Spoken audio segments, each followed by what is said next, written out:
भारतीय शिक्षा बोर्ड के व्यावसायिक शिक्षा समिति में सलाहकार एवं जवाहरलाल नेहरू यूनिवर्सिटी नई दिल्ली के centre for studies in science policy school of social science के प्रोफेसर एवं चेयरपर्सन डॉक्टर माधव गोविंद, एक ऐसा नाम जिन्हें समाजशास्त्र में काफी शोध करने के लिए जाना जाता है।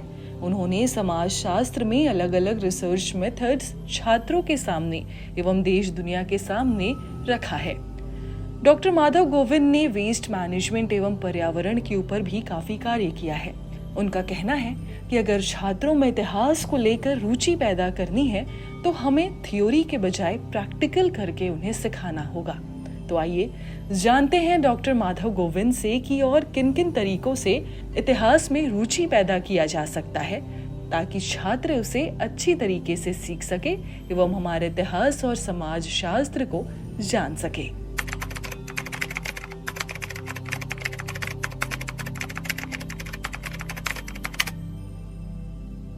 भारतीय शिक्षा बोर्ड का एक बहुत बड़ा योगदान शिक्षा में होने जा रहा है कि इतिहास जैसे विषय को एक सरल और सजीव के रूप में इसको प्रस्तुत किया जा रहा है।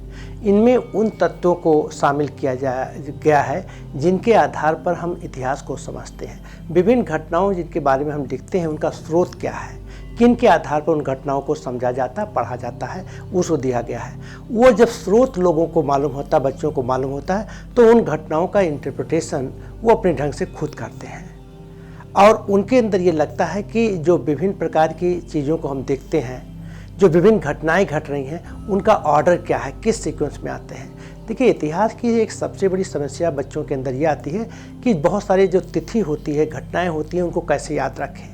इस दुरूह प्रक्रिया को से निकलने के लिए भारतीय शिक्षा बोर्ड के जो पाठ्यक्रम हैं, जो इतिहास की किताबें हैं, उन घटनाओं को एक कहानी के रूप में प्रस्तुत किया गया है और उन कहानी का सीक्वेंसिंग इस प्रकार से किया गया है कि बच्चों को उन डेट को याद करने, मेमोराइज करने की ज़रूरत नहीं होती है, बल्कि उन सीक्वेंस के आधार पर उनको अच्छी तरह से वो समझ में आ जाता है।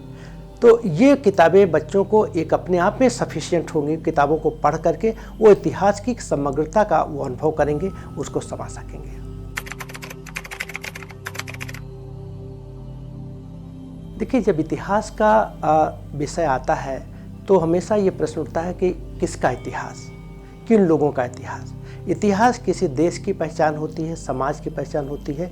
ये एक राष्ट्र की असीमता का भी प्रश्न होता है। हम कैसे अपने आज राष्ट्र ऐसे देश कैसे पहचान देते हैं। इतिहास उसका एक बहुत बड़ा माध्यम होता है। जब समाज में हम देखते हैं कि बहुत सारी सी विभिन्नताएं हैं, विभिन्न संस्कृतियां हैं, विभिन्न भाषाएं हैं, विभिन्न प्रकार के कल्चर हैं, तो उनका स्रोत क्या है। हमारे मन में एक जिज्ञासा होती है कि उनका उद्भव कैसे हुआ और वो इतिहास में हम झांकने का प्रयास करते हैं। तो भारतीय शिक्षा बोर्ड की जो किताबें हैं, उन किताबों में उन विभिन्न संस्कृतियों का समावेश किया गया है जिससे राष्ट्र का हर संस्कृति अपना उसमें निरूपण पा सके। उसको लगेगा कि ये हमारा इतिहास है, ये किसी एक व्यक्ति का इतिहास नहीं है, एक वर्ग का इतिहास नहीं, बल्कि समग्रता का विश्वास है।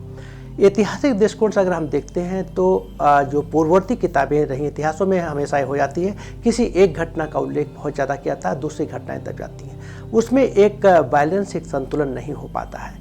ये जैसे एक उदाहरण के तौर पर हम दिखाएंगे, जो हमारे भारतीय शिक्षा बोर्ड की जो इतिहास और सामाजिक विज्ञान की किताबें बनाई गई हैं, उसमें बच्चा जब पढ़ता है तो उसको लगता है कि एक समग्रता का बोध होता है। मान लीजिए 6वीं, 7वीं, 8वीं शताब्दी में उत्तरी भारत में जो घटनाएं घट रही थी, जो शासक थे, उस समय दक्षिणी भारत में क्या हो रहा था, वहाँ के शासक क्या थे, वहाँ कौन सी संस्कृति थी, किस प्रकार का आर्ट कल्चर वहाँ पर डेवलप हो रहा था, उत्तरी भारत में क्या था, पूर्वी भारत में क्या था।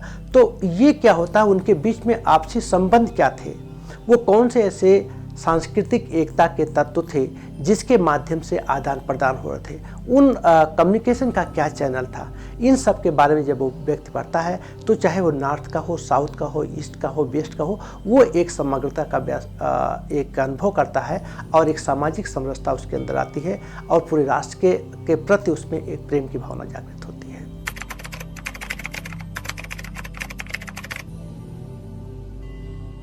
भारतीय शिक्षा बोर्ड हमेशा से ये मानती रही है कि कोई भी विषय या ज्ञान जो होता है वो अकेला नहीं होता है। ज्ञान का हमेशा संबंध दूसरे प्रकार के ज्ञानों से होता है।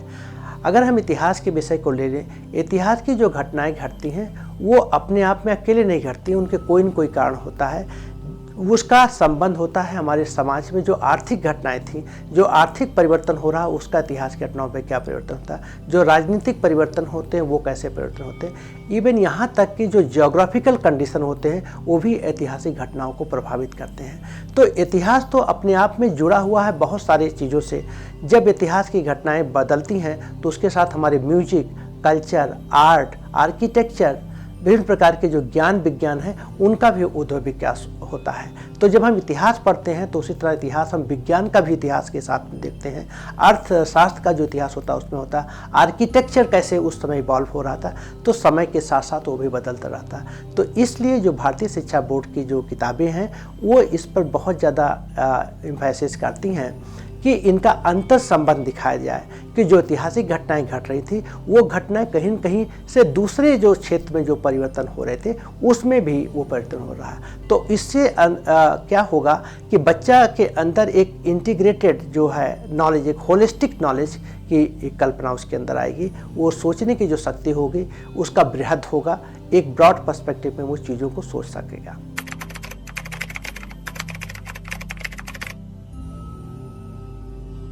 जनरली ये माना जाता है कि सोशल साइंस में कोई प्रयोग नहीं होते हैं। इतिहास में बात है कि इतिहास में क्या है, इतिहास में तो हम ऐतिहासिक घटनाओं को पढ़ते हैं। लेकिन अगर हम इतिहास को देखें तो इतिहास तो सबसे बड़ा लेबोरेटरी है और एक ऐसा प्रयोगशाला है जिसमें हमें ह्यूमन एक्सपीरियंस के बारे में पता चलता है, ह्यूमन एक्सपेरिमेंट्स के बारे में पता चलता है कि विभिन्न समय में किस प्रकार के प्रयोग किए गए। वो प्रयोग चाहे एडमिनिस्ट्रेशन में रहा हो, आर्किटेक्चर में रहा हो, म्यूजिक में रहा हो, इवन जो थिंकिंग प्रोसेस रहा है उसमें भी एक्सपेरिमेंट हुए हैं, विभिन्न प्रकार की संस्कृतियों का कैसे सम्मेलन हुआ है। तो इतिहास तो अपने आप में एक प्रयोगशाला है, ह्यूमन प्रयोगशाला है। तो उस प्रयोगशाला में हमें जाके अनुभव करना होता है कि किस प्रकार था। भारतीय शिक्षा बोर्ड की जो किताबें हैं वो इसी विषय को लेते हुए, इस धारणा को ग्रहण करते हुए इस प्रकार के एक्सरसाइज, बहुत सारे छोटे छोटे एक्सरसाइज, प्रायोगिक एक्सरसाइज अपने पाठ्यक्रम में, अपने पाठ्य पुस्तकों में शामिल किया है, जिससे बच्चे उनको करके उन सजीवता का वो अनुभव करेंगे।